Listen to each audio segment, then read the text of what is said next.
Le printemps. Enfin. Le jour s'allonge, la température s'élève et la vie renaît. Partout. Dans les prairies, les rivières, les mares. Nous attendions tous ce moment depuis des mois et même des années pour certaines d'entre nous. Nous, c'est les odonates. Les scientifiques nous appellent ainsi à cause de nos grandes mâchoires dentées, mais nous sommes plus connus sous le nom de libellules ou demoiselles. Des yeux plus gros que la tête, un abdomen très long et 4 belles ailes. Voilà pour notre portrait. Après une longue période passée au fond de l'eau à dévorer tout ce qui bouge, il est temps pour nous, les larves, de quitter le milieu aquatique. Il nous faut trouver un support. Ici, une tige fera l'affaire. Il nous faut maintenant accomplir notre dernière mue, un instant critique dans le calme du matin, et la métamorphose est totale. Les ailes fragiles et brillantes sont enfin prêtes à l'envol, et derrière nous, l'exuvie, le témoin desséché de notre première vie, reste accroché tel un vieux vêtement, ici sur une plante, ou là, sur un rocher, au milieu de la rivière.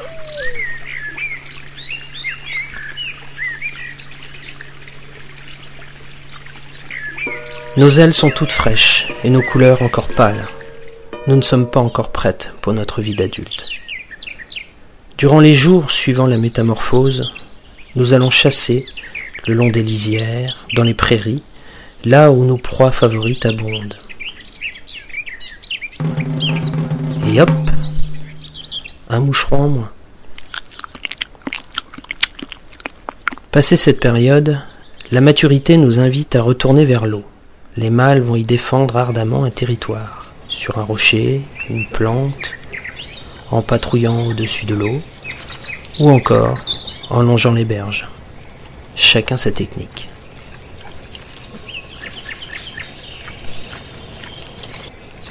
Les concurrents sont chassés et les femelles courtisées. Puis vient l'accouplement. Monsieur saisit madame par la tête et celle-ci bascule son abdomen jusqu'à former un cœur. Chut, laissons faire la nature.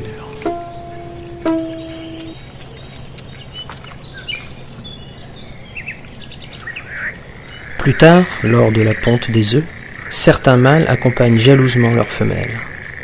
D'autres forment de curieux tandems.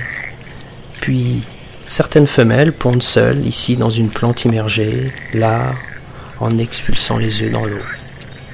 Enfin, d'autres encore pondent sur les branches des saules.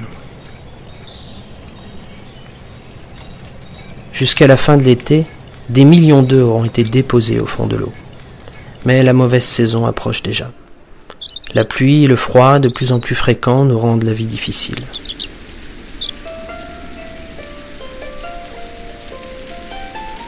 Nos couleurs deviennent ternes et nos ailes usées par nos nombreuses heures de vol.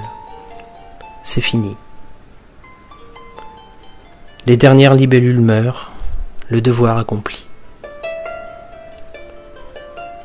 Au fond de l'eau, la relève attend déjà, impatiemment, le retour du printemps, pour que recommence, une nouvelle fois, le ballet printanier des odonates.